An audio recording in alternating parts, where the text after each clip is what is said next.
I hope that break was refreshing. The next session on agenda is panel discussion, the most awaited session, on the topic demonstrating internal audit value. Today, amidst our eminent speakers, we are very proud and fortunate to have very good representation of women speakers and women delegates to participate and add value to our conference. So in this regard, I'm very proud to introduce, firstly, Ms. Sudha Balakrishnan. She is the CFO of the Reserve Bank of India. She is highly qualified professional with membership of Institute of Chartered Accountants of India, Institute of Company Secretaries of India, Institute of Cost and Management Accountants of India, and also Indian Institute of Banking and Finance with more than 30 plus years of experience. Ma'am, we request you to join us on the dais.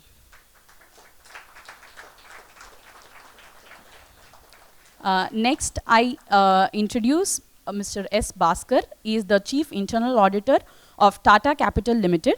He is a certified independent director, former member of the Audit Advisory Committee of UNOPS, past leadership positions with the IIA as a president of IIA India in 2018-19, and as a member of IIA's global committees IRC and CREA from 2014 till 2020.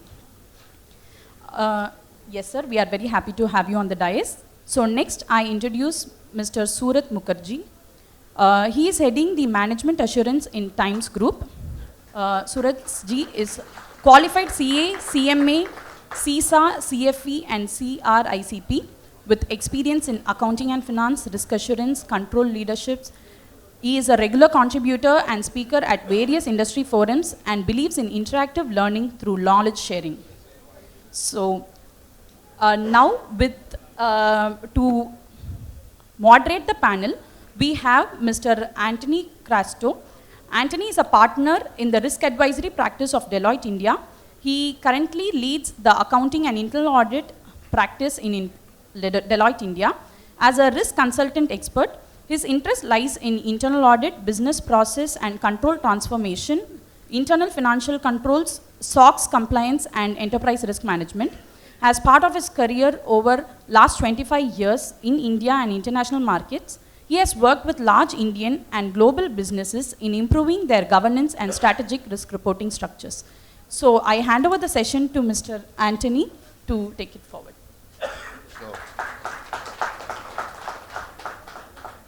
Before I start, I would like to thank IIA for giving us all this opportunity to talk on a very important subject, which is how does internal audit demonstrate value for the organization. So thank you, Institute of Internal Auditors, President of IIA, and all members here gathered here today. It's been a long session. There have been various sessions, and all of you are back here smiling. That makes me very happy. So, as part of today's panel discussion, we have our key speakers, panelist members, eminent speakers in the industry. And I would like to thank each one of them, Sudha ma'am, Surath sir, Bhaskar sir, for taking time out for this panel discussion. So I hope all of you all will enjoy it. We'll open it up for certain questions which you all can ask at the end of the session. So please be free to gather your thoughts together as we go through this process. We heard a lot of speakers in the morning, right? You heard CEO-elect Romal Shetty as well. If we look at today the way organizations are operating in a VUCA world, in a very dynamic world where the speed of change is so fast, right? Things which used to take 10 years to happen, they are happening in a matter of months, weeks, or even days, right? And hence, what does it lead to? This sort of a change, this sort of complex and dynamic environment creates new sets of risks. And organizations need to operate in this sort of a VUCA world, still survive, be resilient to it, and also grow. And if an organization has to grow, one of the most important aspects or one of the most important functions that they look up to is the internal audit functions. And why I say so is because if you look at the internal audit role over the last few years, it has started moving from, not only from assure, it's moving to advise and to anticipate risks. So internal audit functions, the ownerships, we are treated like supermans, right? So anything happens in the organization, internal audit ne kyun nahi pakda? That is the first question, right? And we all know the saying for us internal auditors, in God we trust, balance all we audit, right? So organizations are looking at how the internal audit function can add value to the organization, how they can help in not only going beyond the table stakes of being assurance providers, to also advise them on key growth initiatives which are there. Also in terms of how do they protect the organization by anticipating risks in advance, so that they are well prepared, they are well informed, the board, the management, the CEO, the promoters know about these risks which are going to impact them. So today's discussion is going to mainly focus on how do we perceive that value, how do we measure that value from internal audit, and how the internal audit function can demonstrate that value. So that is going to be the theme of the entire discussion today. So I would like to start with the first question. So to my panelists, thank you very much for joining today. Each of you have been CFOs of large organizations, significant amount of experience over the years. You have seen how internal audit functions have matured, grown, transformed themselves. So if we were to define what is the value of internal audit, or how do you measure the benefit of internal audit, or what value is internal audit giving through its function, how would you define it? How would you measure it within the organization? So I'll start with Sudha ma'am first.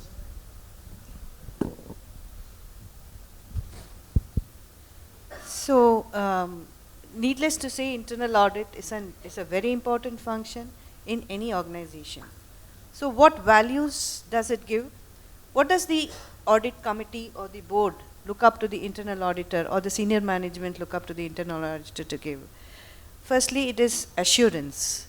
One is that their risk controls and processes are in place, governance is in place, and like somebody said in the morning, insight. The second thing is insight, that the internal auditor is able to analyze, assess, and present the report to the audit committee. And thirdly, it is the objectivity. Objectivity includes integrity. Needless to say, integrity is of prime importance to the internal auditor, without which, the audit function itself wouldn't have a base. The second is accountability. So like Anthony just said, why didn't the internal auditor catch these things? So if something goes amiss, if there is a process gap, it is high time that the internal auditor assumes accountability and responsibility for that. And third is the independence. Independence is something which an internal auditor must have, without which, again, he wouldn't be in a position to present his report. So these are the three basic things which I think the internal auditor must have. Sure, thank you, Sudha ma'am. Bhaskar, as the CEO of Tata Capital, right? The board would have asked you various number of times, right? So how do you think the internal audit function is adding value to the board? Thank you, Anthony.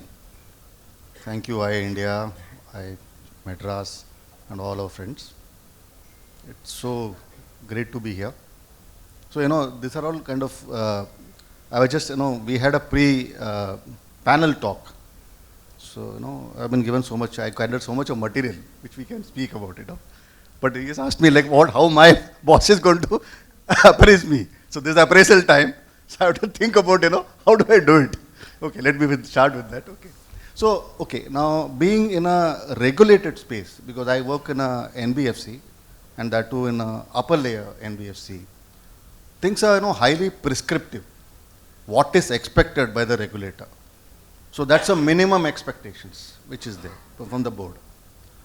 Now, apart from RBI, we also are regulated by MCA also. I mean, we should be cognizant of that. Because CARO, it mandates statutory auditors to also comment on how we are supposed to act. Now, apart from this, like in the board meetings, now we have independent directors, and they also try to add value by, throwing, various terms like ESG, digital resilience, so many things. So now again, like we need to clearly first, have a charter in place, a mandate in place. So for us now, like we have this detailed process on how do we do a risk-based internal auditing. It's a quite a prescriptive process. In fact, some of the key members, in fact, has helped us in kind of even documenting the whole thing. Now, that's a hard part, which is like, to demonstrate the value. Now, the softer aspects is like, in various processes, in various areas, how do you demonstrate in terms of, that this is the best practice in the industry, this is what is the best practice in the globe, this is what can be automated, this is what, how do we like improve the business, how do we preserve value. So there are various, areas where we can do, because we are uniquely positioned, because we are touching almost all the facets in the organization. We are in touch with everybody, all functions, and we are, very blessed, because being in the regulated space, we have no resource constraint, which is a big thing. So I'm in a sweet spot. We'll hand it over to like Surath. Bhaskar, you touched upon an important aspect, right? Is in terms of how do you improve efficiencies within processes? How do you bring best practices to the table? Because from an internal audit function, they would have an overall view of what all things are happening. Say if it's a large group, they can view practices within the organization, and hence I would really echo that thought that in terms of best practices, how internal audit functions or internal auditors bring that to the organization and help improve processes would be a key area. So, okay, now, I mean, apart from, being, organization centric, wherever we are working, we need to have, a good networking, group. So for example, as a group, Tata group, so we have, every month we get together. We try and kind of exchange what are the best practices on various aspects, because there are many, many matters which are there, which are quite common. It need not be, highly regulated. I mean, as good as, like today, the conversation is, like we are, making a plan for next year. So what are the aspects to be covered? So we had a good round of, discussion as to how do we do it. So suppose, like you have a discussion on, say, maybe even whistleblowing. So it's again a business process. How do we do it? Or we look at, how do you handle the customer complaints? So of course, again, we have this Tata business excellence model, whereby, like we are always constantly like, reviewing all the processes whereby, what we can improve. So we look at the approach, we look at the deployment, we look at the learning ability, how it is integrated. We are always, constantly looking for, best practices. So that really helps us. Apart from this, forums like this, we get to kind of hear, and exchange programs, like best practices. So that's something which is very good. And of course, like there are other WhatsApp groups, so many areas. There are so many kind of knowledge material. See, it's only a matter of us taking interest and trying to kind of emulate what best practices are there. Thanks, Bhaskar. Over to you, Surath sir. In your view, how do you measure the benefit of internal audit, and how a function can give value to the organization? Would like to hear your thoughts. And then it's a very tricky question, to be very honest. I am still trying to find an answer to this, if I at all have anything for this August group, because you are there, you are omnipresent, you are supposed to know everything, you are supposed to be an expert about everything. When you are actually acting, people don't take cognizance. When there is a crisis, like the fire department, you are the first person to be called, and you then jump into the fire, and then you are supposed to get out of it unscathed. So it's like somebody used to say the auditor has to be a Spider-Man, but I feel auditor is not alone Spider-Man. All the fantasy hero topics you can club together, you can mingle them, put them in a stirrer, and whatever comes out, so you'll have to have all the qualities of those kind of people, because the expectation is huge, and at the same time resource is scarce. So if I, like technology, I am talking about technology and hearing about technology for the last decade. Every time I go with the fancy presentation, and you all are my accomplice in that crime, that I always ask Big Four to come and make beautiful presentations. They do it, and the management gives a lot of time, and then they go out of the room very convinced. So I am the poor man left in the room with the impression that I am the last guy who is going to sign off that paper, and that implementation will happen tomorrow. But what it happens is that you designed a 3-piece suit, and later on the management tells me you have a hanky size cloth on which you have to make a multi-purpose thing. So what I do is I create a small mini 3-piece suit. So instead of the practical one, it becomes a little small one. And then they say, isko badao. So, like the rumali roti, you keep throwing it on top of you and become a big kind of thing. And then it falls on you, and thankfully technology, as the evolving piece, has become so dynamic now. It helps me, because what was relevant yesterday is not relevant today. So even if I don't do, nothing matters, So I'm very, very happy that way, because today we are thinking about Chat GPT. Shivram showed a classic example of the implementation. Day after tomorrow, it may not be there. So by the time I think and I act, I get resources and I deploy, it's gone. So I'm also thinking very actively that what is it that I need to do? And after all that, I understood that, like the famous yogi, you sit on the floor, cross your legs, look straight up, close your eyes, and take the glue of the overall atmosphere. So everybody comes near you and think you are a holy man, highly blessed, you can curse anybody, they'll not touch you and go away. So you have to behave like that. You have to make people feel that you know everything. You can cut through iron, dig through the hole, go and touch the sun and come back. All you can do, but you are not doing it because you respect people, process, culture, technology, and everybody. So you are not going to be a disruptive force. So now, cutting the jokes apart, we are, what I could see in the last at least 5 years, it's a very, very important and a very, very critical function, and the expectation of all the stakeholders have gone up many, many fold. Gone are those days when the boards are happy about sample-based output.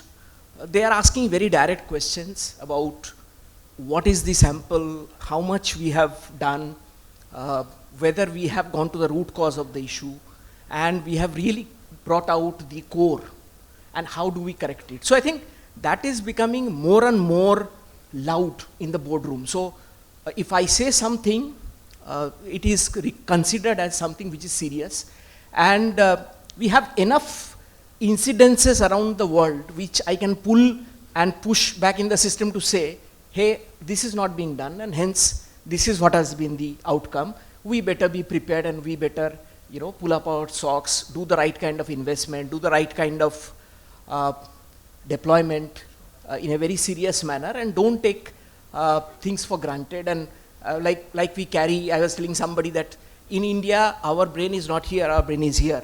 How do you know? Because most of the two-wheeler riders, they will carry their helmets in their elbow, which means that that is one which they need to protect well, not the head. So we have to understand that that is not true, but better not be on the other side. So it will not happen to me is the approach or the conviction which we have, but that's not true. It can happen to anybody, it can happen to any organization, any size, any scale. So that's a fact. I liked your analogy of that sage who's sitting and meditating and think nothing is happening. But I hope the sage is also praying that nothing blows up somewhere Absolutely. in the organization. Absolutely. Okay. So thanks, Surath. So, sure, ma'am. Sure. See, I have been fortunate to work across sectors. So I have worked in many sectors, and now with the regulator. So I would like to speak from my previous experiences. So what value, additional value the internal auditor can have? See, he can join the dots. He has access to all the departments. There was one company where I was working. See, it was into manufacturing of leather products. And there was an R&D department where prototypes of various products were made. So they would make prototypes of products and see if it is, saleable before they launch it in the market. Now these, designs were made out of pure leather, and R&D was a cost center. So the internal auditor, he had access to the costs which were being incurred by this department. He had the costs which were being incurred, what was the business, what was the sales. He had the access to all the departments. So he came out with a suggestion saying that instead of, formulating things with leather, why don't you do with canvas or a cheaper material? So this was the suggestion, and it was taken up, and there was a huge cost saving which happened in the organization. So the cost of the R&D department simply came down to 10% as against 100%. Fantastic. So this was the value adding, which is expected of an internal auditor. Fantastic, fantastic. I think it's a very relevant example, because today, if you look at various organizations or boards, they also focus on that, is how is internal audit helping us save certain costs, right? And how are they helping us either not increase revenue, but prevent leakages within the organization, help us improve on that basis. So coming to my next question is more, if you're looking at this sort of a value to be demonstrated, right? The individual which you mentioned was smart enough to understand that opportunity and drive that. But as we go through that process, and organizations have, or internal audit functions want to enhance the value from internal audit, what do you believe are the priorities that they need to set, or the 2 or 3 things that they need to do? Other than, of course, the board investing more money into the IA function, right? Because that is important if you have to do a lot of things. But other than that, what would be the priorities that an IA function would set, or for themselves to add this value? See, I think, IA framework, if you see, so the value proposition is what? Assurance, advice, and objectivity. Now, typically, we don't understand the term objectivity. We don't talk much about it. We talk more about, assurance, advice, value addition, cost saving, etc. The objectivity part, is an extremely important aspect which, we don't dwell much. So, if all of us are, say, a professional, IA professional, are we demonstrating that? Are we, like, how much we pay attention to the standards? IPPF, we go to a doctor, you go to an advocate, I mean, if we are an internal auditor, we need to demonstrate those values. We need to behave like that, we need to talk like that, there is a decorum which is there. So that objectivity, that, gives that credibility for the boards to, respect, the stakeholders to respect. That's something, a priority, I think, which we should, focus on. So when we kind of hire people, when we train people, we should train seriously, focused training. We need to have a structured planning. So it's suddenly some breakdown, something, some fraud has happened, you go helter-skelter, do something, that's one part. That's an emergency. But we need to have a structured approach. So the definition of internal auditing itself is a structured approach. So that's something, it's a priority according to me. Because then only all these things will be sustainable. Because other things are, it will happen. But this is something which will make a difference. The way I want to put up as a priority. Thanks, Bhaskar. Surath, your thought on it? See, I think the way ma'am has explained is that joining the dots. So I have seen in my experience is that in an organizations or in the industry, if we look at problems, most of the problems have been solved. There is no problem which is unsolved. Only thing is that you don't know. You don't know that somebody else has sorted the problem. Inside organizations, inside subsidiaries, inside department, even in 2 line, which is working just a mere maybe few meters apart, people are sometimes hesitant to ask, to collaborate, to go and show their vulnerabilities that I don't know. This is the biggest stumbling block which is in front of us, to say I don't know. Everybody wants to portray himself or herself as a subject matter expert, that when I say no, I bring down my profile immediately in front of my bosses or in front of my juniors or in front of my peers. That's not the case. While working in Japanese company, I have learned this, that they were so seamless in admitting their mistakes that they used to embarrass us, literally. They will not meet timelines, and 6 times over they will write on mail, come back to me and say sorry. And typically we used to be like Indians. What do? We typically, if I want anything on Friday, on a Monday I'll make it an absolute fiery issue and say, today 10 o'clock I need it. Because we know that if I say this, by 6, 5, 7 days I will surely get it. Right? But that is not how the Japanese look at it. For them, if it's 6 o'clock, it means 6 o'clock. So what this poor fellow will do, one day I said something like this to a set of marketing people, and I went home happily.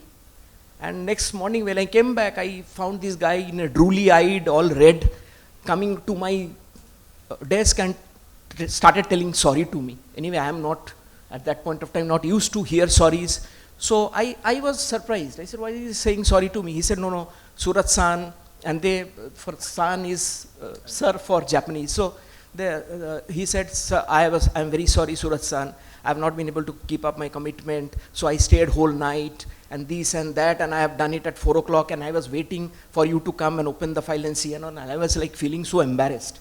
So what I learned from them is that, A, keep your commitment, and then he sat with me and I saw the file and there was some Excel error in that file. So typically what we do is we corrected it and send it to him to say that now send this file back to me because it has to come from your desk. And don't mark anybody. So I marked it to him alone.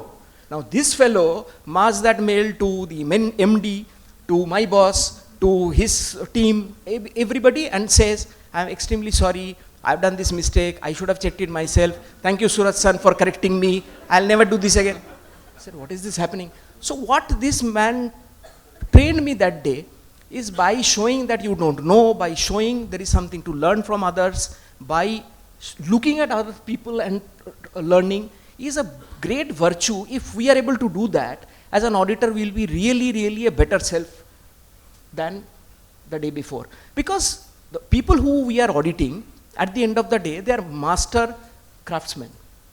They know their job, they know the market, they know the customer, they know every damn thing about it. And here I am, by reading an SOP or by doing some Google or by doing some research, going and telling him from day one that this is not right, that is not right, more of a hindsight. And then when they say that, okay, now tell me, do I hedge it or not? We said, okay, I'll come back. Then I'll never come back, right? Because I've already told him there is a huge forex loss which has happened, 40 billion, because you have hedged it. You should not hedge it there. So decision making, because I have worked 15 years of my time in line function and the balance part in audit. So I really understand that when you take decisions, when you take actions, there are certain presumptions we all do. Some will come right, some will not come right. So it's not so. I have myself seen that typically what happens when I ask 5 vouchers, 5 out of the 5, 2 will not be given to me. And I always feel that it is a conspiracy. That voucher had something great around it. And that is why this guy is not giving me. But believe you me, in my way as an auditee, it's happened that the voucher is dancing in front of me. I exactly know it has got 5 attachments, 1 pink in color, 1 yellow in color, or the back of the yellow, the CFO has a note, handwritten, then there are everything around it, and that voucher is not, I cannot place the voucher. I stay overnight, the entire filing department, because that point of time it was physical. Sab kuch kar liya, it is not found, and later, after 6 months, that office boy comes and tells me, sir, this is the voucher. Where was it? Sir, वो bank voucher के साथ ना ये वो file हो गया था और ये उधर bind हो गया था. I said, यार, you have made me feel so ridiculous in front of the person, and now you have it. So it's not that the intent is wrong. It is not always that people are trying to fool you. What is important is we need to learn from them and go back to them with an honest response, honest answer, and join the dots. Share the best practices of one department with the other. The problems which are solved, if we know from our peer groups, to come back and tell them that this is how the problem has been already solved, and then take it forward from there. And that is where I have seen the users really coming excited, coming to you and telling their problems and trying to solve it. That collaboration is seeded out there at that moment. So in terms of priorities, the entire thing about learning, the entire terms of leveraging the knowledge across organizations and the ability to accept mistakes and change the culture within the I function also would be some of the priorities. Any other thoughts, Sudha? Yeah, apart from this, leveraging on technology, I think that is very important because these days, it's a digital world. Again, I would like to share one of my experiences. I agree with you that, everything should not be seen as black, but there are areas of gray areas which an internal auditor should notice. Now, this was few years back in one of the companies. The solution was perhaps Tally. So normally a process is put in place that, after the end of every financial year, the previous financial year is delinked. so that the opening balances are carried forward. In this particular company, the opening balance, the dealing was not happening. So when I took over as CFO, so I just asked a couple of them, who were in the accounts department as to why is the dealing not happening. They gave me a cock and bull story. They said, no, the directors want the previous year's, payments, fees and all those things. So they don't advise us to de-link the system financial year. So it was the time of audit. So I parked it. I said, maybe at a later point of time, I'll take it up with the directors. So, and at the time of audit, I was given the draft annual report. I saw the financials. And there were some journal entries which were pending, and then the next draft was given to me. When I saw that in both the reports, the cash balances did not tally. So, and this was an industry where a lot of cash transaction used to happen because it was a hospitality industry. So again, I had no answers for that. Then I asked the internal audit team, which was a separate team. They had their own independence. So I asked them, do look at it. Why is this a difference? Because cash cannot change. Because on a particular day, you cannot go back to the, your cash and there cannot be a mismatch. So we were seeing that, there were a couple of boys. There was a maker-checker in place. These boys would collect the cash receipts from the cash counter along with the invoices and the receipts, and they were misappropriating cash. And what was happening is some of the previous year's cash sales, that is maybe a year back or 2 years back or 3 years back, that was being changed, and the current cash balance was getting affected. And this way the cash was being misappropriated.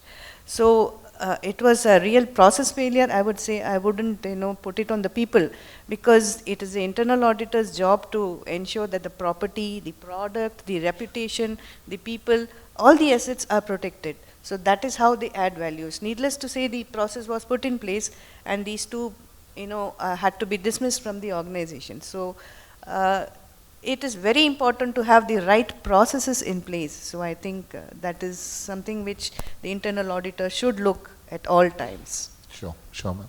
Ma'am, you talked about technology, right? One key area, because technology is changing in the business environment. Even in an internal audit function, internal audit functions would need to look at what sort of technology enablement they would need to do as part of their function to ensure that they can give a greater level of assurance. Or even today, there are various technologies which are available in the market. How does IA function look at how nimble they need to be on the technology strategy to ensure that they are able to add value to the organization in which they operate? So if there are any case examples or case studies, that how have you used technology to support on the IA function, or how do you believe technology can add value in the objective for an IA function to demonstrate greater value to the organization? Any thoughts on that?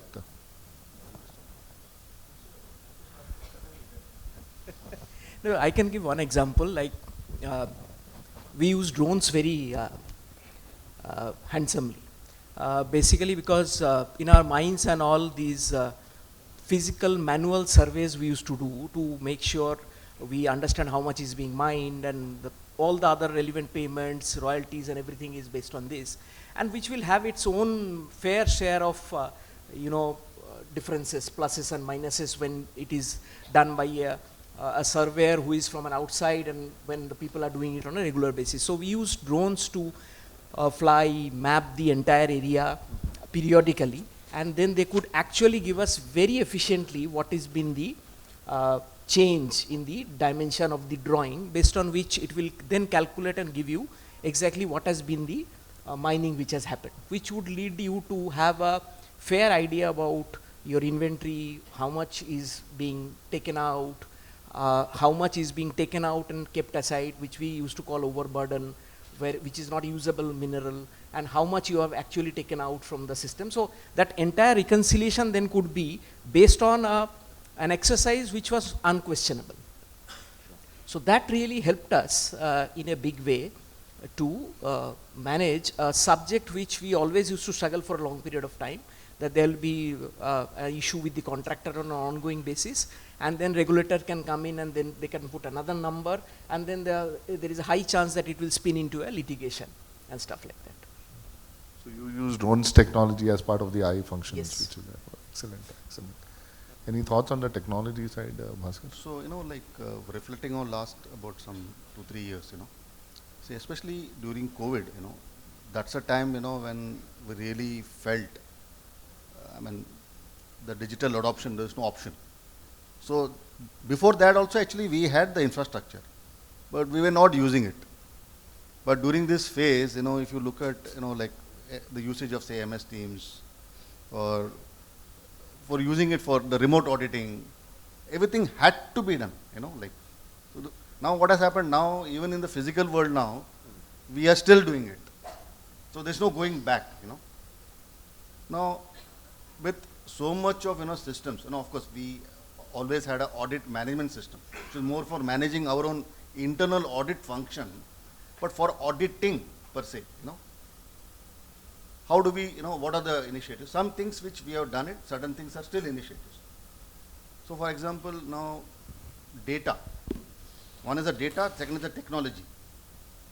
Now with all this, data architecture changing, with data lakes, data mart, all these things in place. So our accessing of data has become much more simplified. So especially in our kind of environment, we have some almost 140 plus applications. To just get into all the applications to learn what it is, how do we do, spool out, it become a nightmare. So now we have access to the lake or the data mart. So okay, we have access to data, but then what do we do with the data? So we require, then we work with a data science team. So now one option is to convert all of us into data scientists. Is it feasible? Possible, maybe. Maybe in a generation we can do that. So what we have partnered with the data science team. So we said, okay, these are our kind of certain hypotheses, which we need you to help us. So what we do, right now for sampling, so we have sought their help. We are able to kind of run some scripts.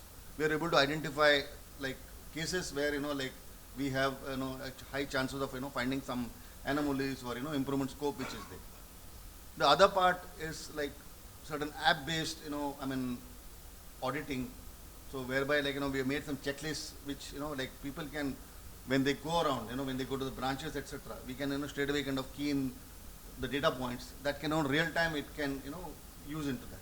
The third case which we are struggling is especially in our kind of business where we deal with a lot of files. When we are supposed you have to give a loan. So what are the property documents? What are the identity documents? So we are trying to use certain OCR technology, but then the standard problem is it will call for all standardized way of getting the inputs. But then we have so much of diversity, various states, various kind of documents in various forms, shapes. That's something we are work in progress. So these are the pieces which are there, and of course, when we say we use AML, basically it's all usage along with the data science team. So whether we know Python, whether we know R, whether we can do it, whether all of us are AI specialists, no, we are not. But we partner, we understand our domain. We have data, we have scientists, but we know what is to be done. So that's what we use it. That's very important, Bhaskar, because today when I look at various internal audit functions, right, as they say, it is the ability to use technology is important, but how to use it is far more important, right? A lot of organizations are now moving to develop bots to do routine activities, right? So if you're doing your control validations or configuration validations, can you build a bot to look at it? So that is one way that internal audit functions are using technology to drive it. Can I just? Yeah. Now, for bots also, now we need to understand whether we are in the third line or in the second line or in the first line. Now, being in the third line, so we do an annual audit. So when we do this check, how much this bot will be used? That's a commercial call which has to be evaluated. So that's where we are not gone in for it. We have evaluated. Sure. We can always do it.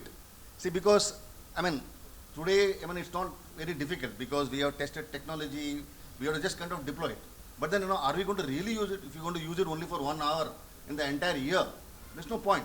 You might as well give the concept, give it to the second line and first line, and run it as a continuous process. That's what we have done. Yeah. So that's why I'm not using the word audit bots.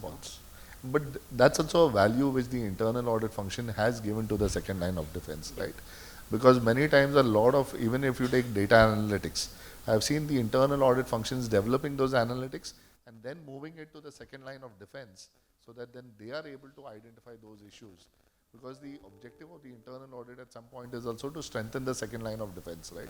And hence that is a value add which the internal audit function does to enhance the posture of internal control within an organization. Just to kind of, again, now again, it all depends on the digital adoption maturity in the organization. Sure. So for example, right now, you will want to digitize the business operation itself.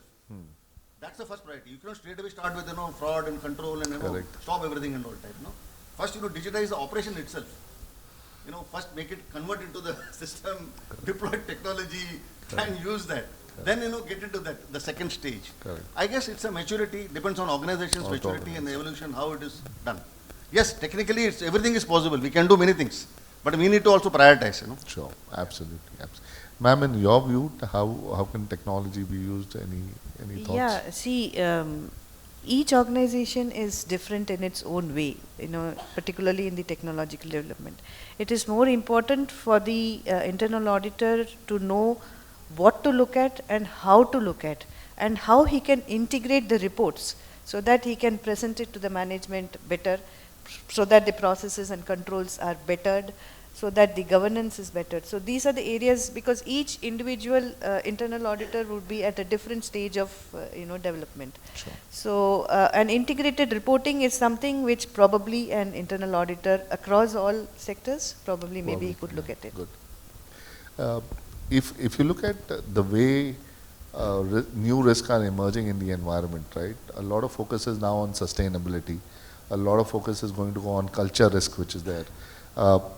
As organizations look at their third-party ecosystems, they create a new set of risks, right? Because if they go down at any point of time, it would impact the organization as well. So from an internal audit function perspective, those would be critical areas as well.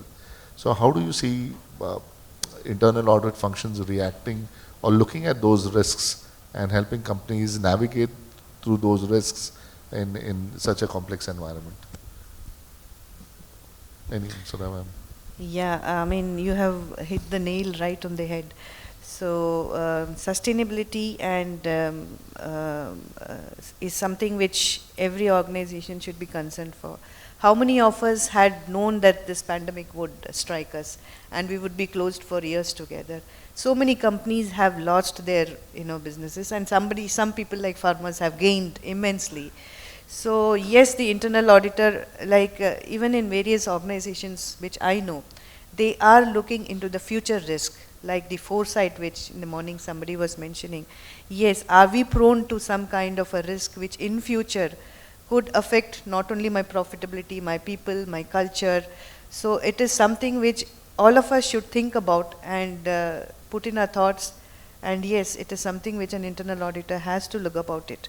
But how to go about it, it is something which, it is food for thought for all of us. Sure. Surath sir, thoughts on that? Yeah, so this is a double-edged sword, because it's not something which is an option today, because sustainability, protection of environment, because we are seeing enough disasters around us in terms of climate change. I think I was reading the other day that this February, in the history of IMD, 122 years when they have started recording the temperature, it has been the high temperature has been more than 1.5 degrees in this February of 23. I think all across India we have seen a much warmer period as compared to what it generally is. So it's real. And whether it is coal power, whether it is afforestation, whether it is climate change through soil erosion, all these aspects are there because every industry, in whichever shape, size or form it is using the natural resource some way or the other, be it air, water, how that is being given back to the system, mines, natural resource. So at the end, what we need to understand is that if this is the business model today, which has been good for the last 100 years, is it going to sustain in the next 100 years? If yes, how to expand the horizon of that 100 years to 200 years? How we can be mindful of wastages? How are we mindful of protecting the value? How we are mindful about whether I am able to recycle the product which I am making? So we see a lot of initiatives of people trying to get back packaging, people try to get back the waste in a systemic manner, and a lot of organizations are working around it. So one is whether the organization consciously goes in this path, wherein we may keep pushing as an audit group. Second is when they go into the path, what are the risks, what are the controls which they put. So for example, as an organization, if today I am getting back e-waste from my market, now it is a hazard for the market, hazard for the society. Now I have got it back. Now it is my responsibility to process that particular thing in a responsible manner without then throwing it around here and there, that I just cultivate the part which is important to me and then I really don't know what to do with the balance. So we need to understand that this is a whole piece, how we are either playing a part in the piece or we are the whole piece ourselves. And there, how true we are to ourselves. We write a lot of things in our annual accounts. We have separate sustainability report. They all look very nice. Philosophically, ethically, are we really, really walking that path? Because it is a cost. At every bit, every step, it's a cost.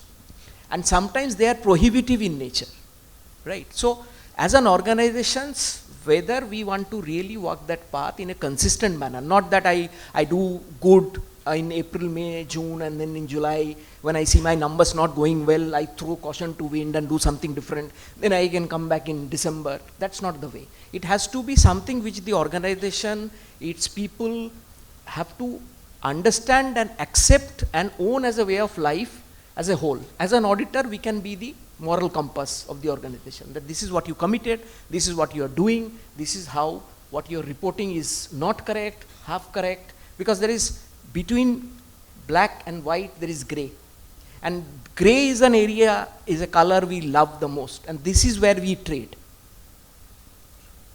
So as an internal auditor, when you look at some of these risks, so if you take sustainability as one of the risks, the internal auditor can add value to say, if the organization has gone on a particular path, are they actually delivering it or not?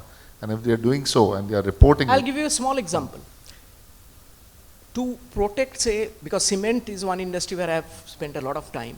Now, to protect a very scarce natural resource like, say, limestone, which is the core raw material for preparing clinker, I started using additives like, say, fly ash or slag, which is a wastage of power or steel industry. Okay, that's great. I save a lot of cost. I also earn green points because I am using ash. Now the question is, what is this material ash? How do I transport it? How do I store it? Because if I am going to use this as a raw material, I need to store it. I need to consistently transport it. Now when I'm transporting it from a power plant, and if it is all over the place, it's transported in open wagons, it is transported in open trucks, then what am I doing? I'm polluting many other places through the way and bringing that material. I'm storing it in a yard.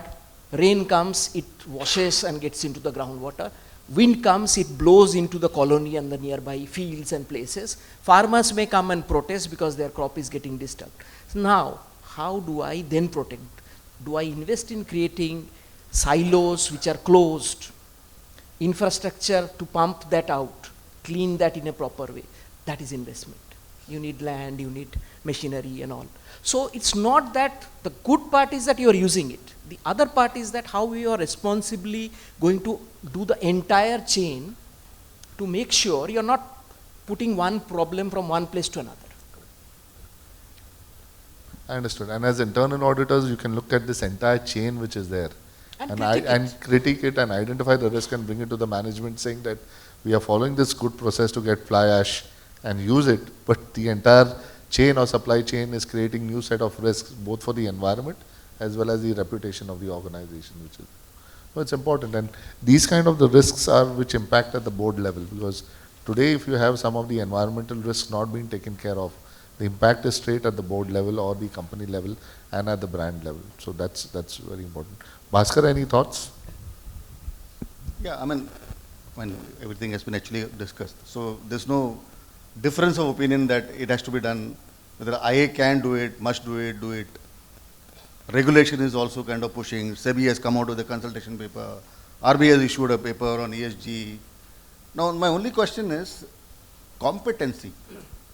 Whether all internal auditors do they have the competency? Do they have the time to do everything? That's something which has to be reflected. It's also a question of priorities also. So now, for example, in the organization, some of the organizations where you have a dedicated ethics function, so maybe they are doing the culture audit. Do internal auditors whether do need to do it? Whether some of the internal auditors, they also double up as a ethics counselor or ethics officer. Maybe they can do it. So whether, you have got a CSR, head of CSR who is there, whether he should be doing, whether we want to outsource. Okay, we can do a test check maybe perhaps to look at, the efficacy of the spends and what is the policy we can give an input. So that's my take. So it's not a question of, like what to say, it's a matter of priority. So maybe like in case I am heading all this function, maybe I might want to do it. But if I have a peer, so what's the point? Absolutely, absolutely, Bhaskar. Bhaskar, and you touched upon an important subject, because today when you look at the internal audit function, the ask is, are we looking at future of internal audit or IA of the future, right? So the question more is internal audit of the future. And hence one of the most fundamental elements for that is the capabilities, right? The team and the capabilities of the IA function, right? Some of part of it can be in-house. Some you would look at specialists who may come in and support the organization at a particular point of time. However, seen this skill set changing in your organization or previous experience which is there, how do you see the skill sets changing within the IA function? And what are the new kind of skill sets do you think? Some of it would be based on the maturity of the organization. It would be mandatory for them to have as part of the team. So, if you look at what is driving change, the first fundamental factor is technology. That's what is changing. So whether we have the technical skills, so one option is to all of us can, become technologists. We can know everything. We can become AI specialist. We can do that. We can do this. That's one option. The other option is to like, okay, fine, you might want to outsource or you might want to hire some, people and you want to build a team. The second thing which is really driving us is regulation. Now, regulation is also driving change because of the changes in technology, maybe in risk scenario. So that's again, we need to look at whether, we can outsource, say suppose in our kind of function or in our kind of sector, where we can't outsource at all. We need to have an in-house team, especially for, the internal auditing. So what can be outsourced is maybe only the IT part. Again, in the IT part also, there's a business IT audit and there's an infrastructure kind of audit. You may not be able to audit cloud, a VAPT function or certain things. There maybe you can do it. I'll come to the skills, how it is changing. One option is to like, you want to learn everything, you want to do everything. You want to become a doctor, you want to become a, social engineer, you want to become everything. It's not possible. You need to focus on what is auditing, whether that will be relevant. So there are two things. One is business objectives. What are the business objectives? Safeguarding of assets, adherence to policy, improvement of, operations. All these things are going to be there. That's one objective is going to be there always. So to that extent, who is to provide assurance? We have to provide assurance. We have to provide advice as to how do we do it. The other part is how are we doing it? The profession, the standards, the IPPF, the conduct, the objectivity. These two are relevant. You can't be going everywhere helter-skelter, no? We need to be auditors first. So auditing is a serious business. I echo Debashish. You said you'll talk about on the skill, how the skills are changing. So for example, I would say whether is this required? Okay. We need to first invest on our own skills. Learn about business more. Learn about technology. Learning is a skill which is continuous, which is to be done. Sure. Unlearn, relearn, appreciate, work with partners. That's a fundamental skill. Sure. There is no need to suddenly get to become an AI specialist. Maybe you can do an appreciation course. You can do some Python, you can do some, again, these are my views. People may have a difference. Sure. But I need to be first at core an auditor. That's my identity. Absolutely. Surath sir, your thoughts? No, I think I echo what Bhaskar is saying. Only thing is that maybe you need people from the business in the morning. Romal was talking about that age-old Unilever model or the GE model where people would actually move through audit very senior people, very people who are future CEOs and stuff like that. But the sad part is that, again, audit is not a very glamorous department. So people really don't like that I will invest a decent amount of time. Because see, a 3-month stint or a 6-month stint will not work. So it has to be at least 1.5 to 2 year stint.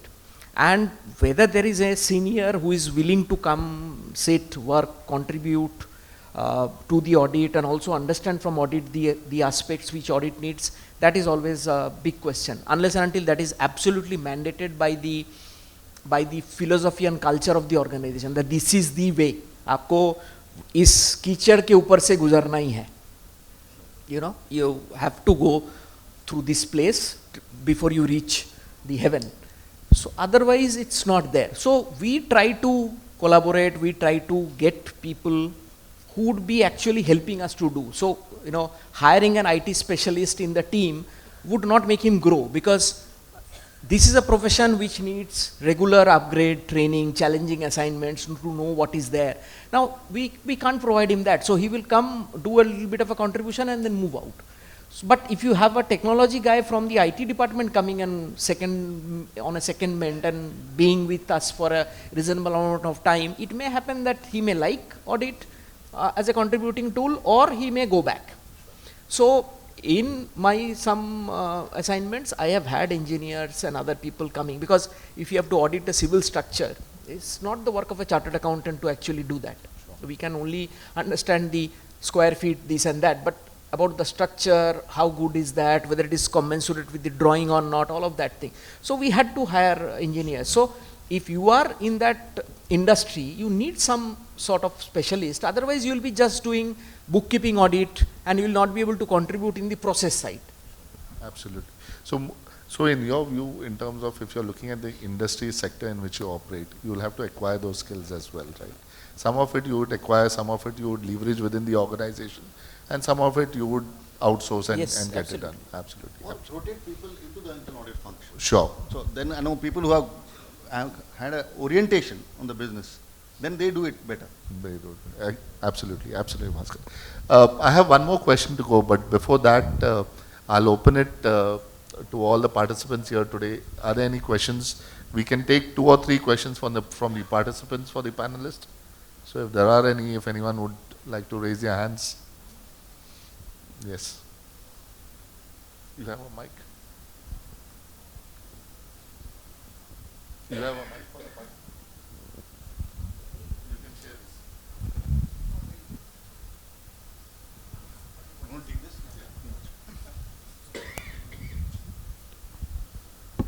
Thank you for the engaging discussion and the humor. This question is not about technology or digital.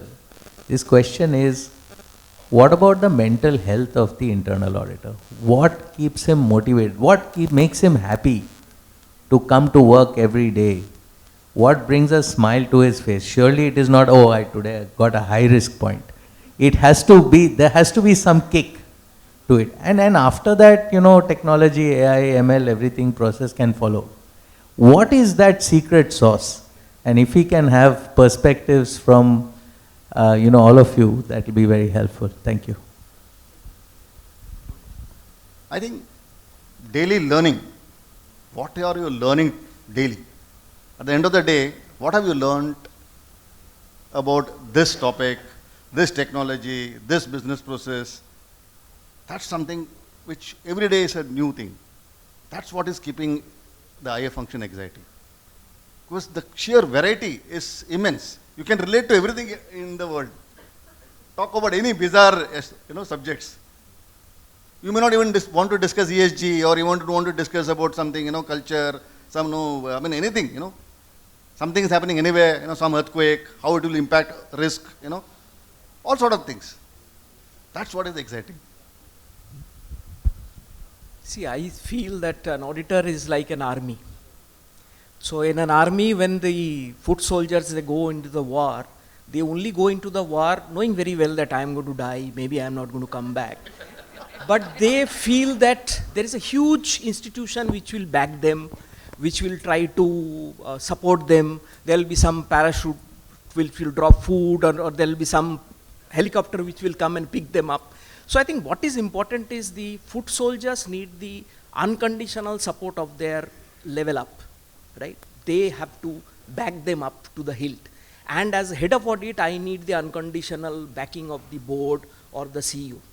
If this chain works, people, doesn't feel isolated. But if you abandon them, you send somebody on the ground and this fellow is cornered from all sides, and he from his mouth one maybe unparliamentary word comes out, or he writes a strong mail to somebody, and then everybody is crucifying him and you are also trying to crucify him, then that guy says, sorry, this is not my job.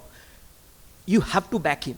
Even at times if he is not right, you have to kind of coach him separately, train him separately, and give him the due brief before he goes into the assignment. So proper way of handling the people, telling him what is he supposed to do, what he's not supposed to do, what he's supposed to write, what he's not supposed to write, and backing them. Because he is, and many times in a big factory of 600 acres or 1000 acres, he's one lone soldier with a hat in his head. He's going to the mine, and then he's going to on top of the silo, he's going down inside the mine, he's going and meeting that guy, this guy, somebody is pushing back, somebody is giving wrong data and smiling, somebody is not giving him data and he's getting thrashed. So all of that, you have to back him. So if he doesn't get this backing, he's not going to come back. He's going to kick you and move ahead. Otherwise, he's going to come back again and again and again. I think what any internal auditor, or anybody for that matter, should have is passion for his role. So that is something which is very important for an internal auditor. Needless to say, he has to be backed by the top management, because if his reports are not taken seriously, if he is sidelined, then there would be no interest for his work. So passion is something, support is something, and thirdly, when he achieves something, so that is to his credit. For example, like I said, he can join the dots, he has access to all the departments. There was one case where, he was into a kind of performance auditing. Basically what had happened was, this was a company where, it was a regulated entity with hardly 2 or 3 players in the market. So there was a new product which was launched just a few years back, and the company where I was working, we were all patting ourselves in the back because the revenue was quite high and the profitability of the product was also good. So we were very happy. So this internal auditor just happened to go to the BD team, BD department, and he found that some of the competition's annual reports were lying around. So he just picked up, and he was, like I say, he has to have a passion for learning, passion for knowledge, passion for his job. So when he was just looking through it, he found that, he came and told me, ma'am, the competition has 60% of our business, of this vertical. So immediately it was an eye-opener for me, because, I didn't know that. I thought we were the best. So we delved deep. I told him, you get out the reports, you do the analysis. We found that, the competition was not only having majority of the business, but it was also that their per unit pricing was far higher than ours. And this BD team would, continuously put up notes to the top management saying that, we need to give discount, otherwise we would lose this business. Whereas the, market price was fixed, we would give almost 40 to 50% discount on all the service which we gave. And the per unit margin and per unit sale price was also far less.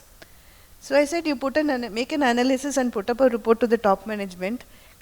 Needless to say, the next 2-3 years, the BD department got pulled up, and we stopped all the discounts in this line of project, and next 3 years, the profitability did improve.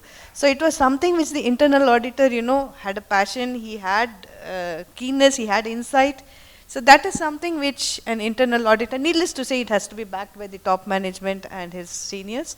Otherwise, it will be a, kind of not a very interesting job for him. So, okay, I just want to add something.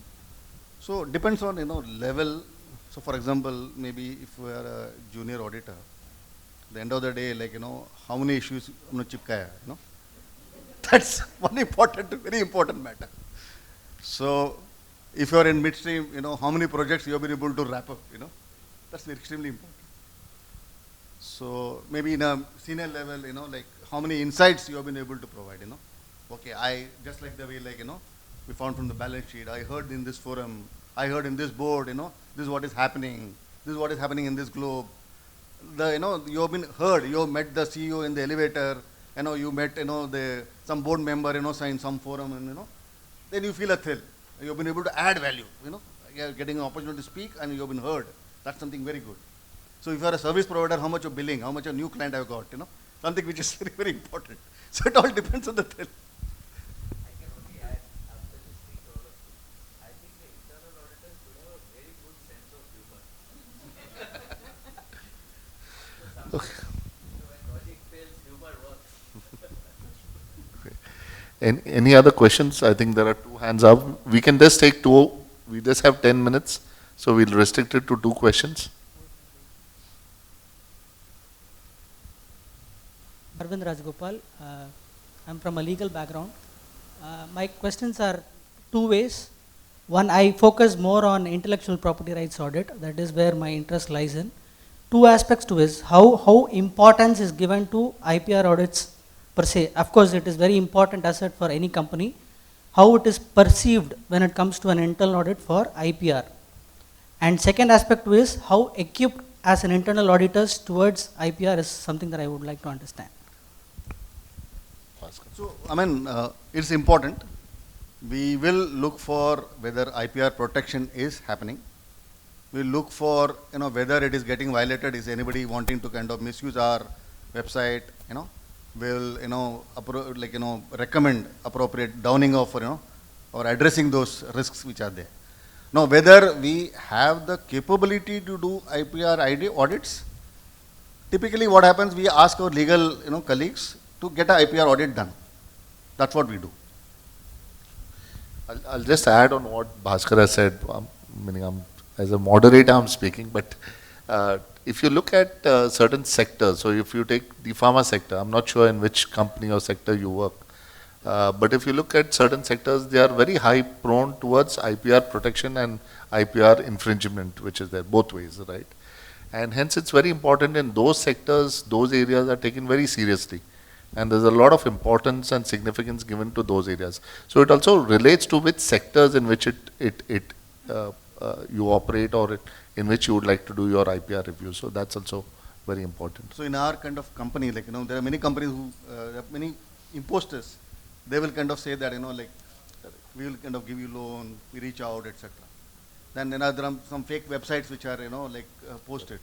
So that's something, which we take it very seriously. We look at in case these cases are, referred to us, we do kind of, refer to our, legal colleagues and get it done. There was another question there. Sorry, the lights is hitting our eyes directly. Quite insightful session, especially when you're in an organization which has multi footprints, multi products. Typically, what happens is like the second line of defense becomes really invisible. So you have the business process owners as the first line, and the auditors as the third line. So, what are your thoughts in terms of how engaging the third line and the second line can become, so that the issues or the areas that needs improvement gets identified much faster than in terms of giving an hindsight view rather than a kind of an inside view? Again, regulation is, facilitating all this. If you look at, say, SEBI, it is mandating a risk management committee. The RBI has clearly mandated CROs to be appointed.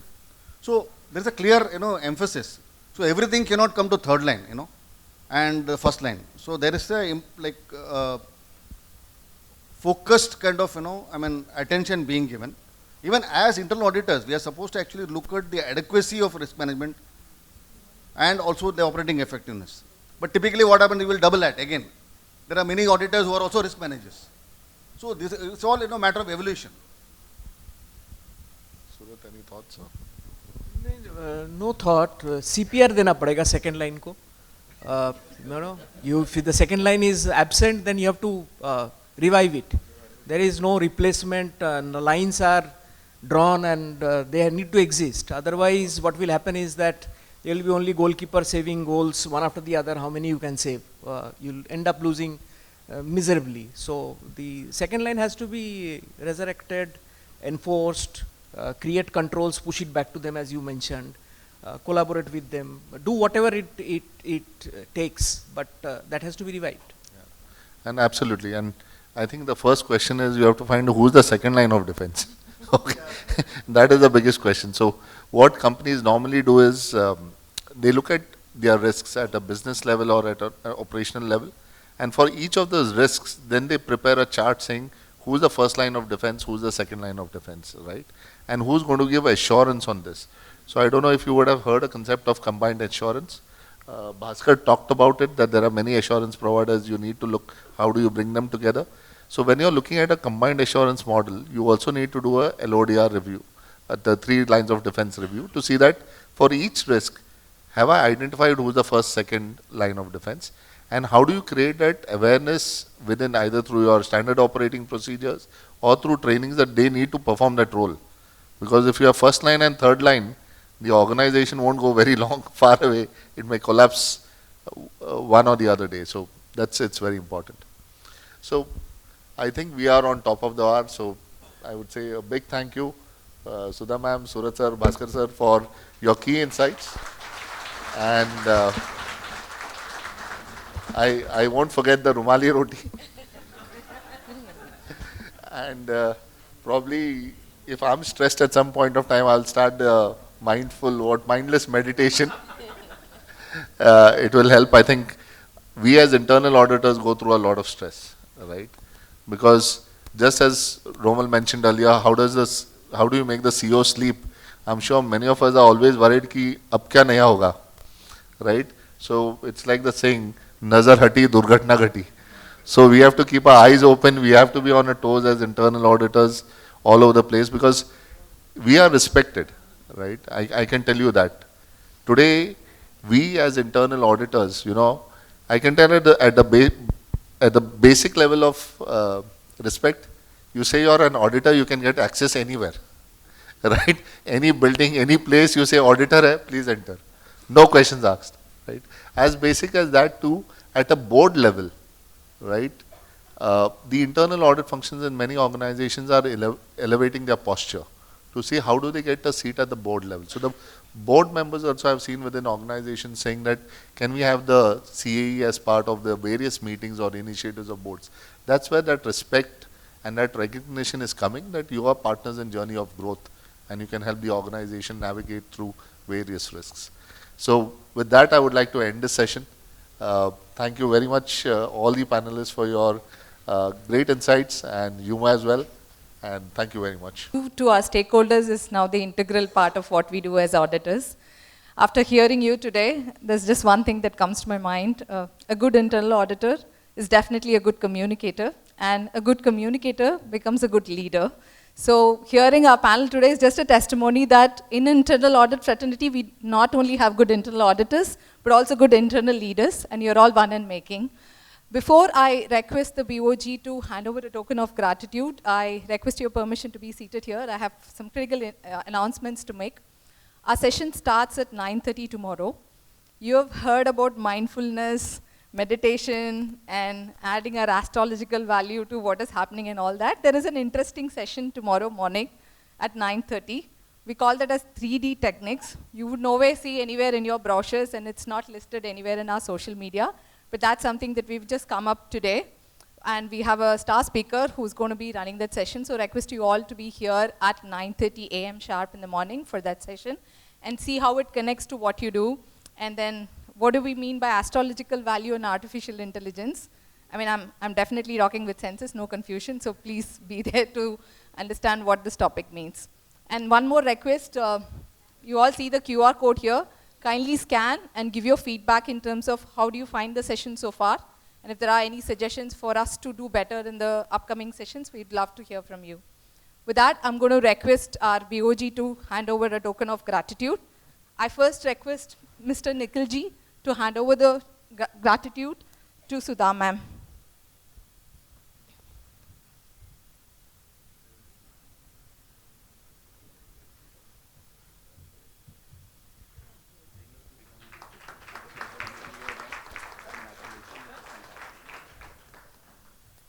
I request Vidyadharan sir to give away the memento to S.Bhaskar.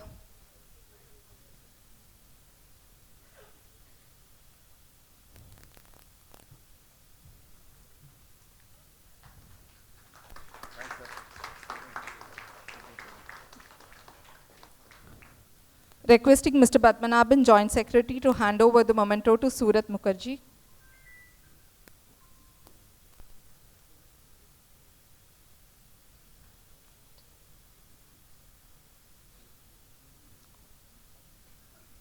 Requesting Burzi to hand over the memento.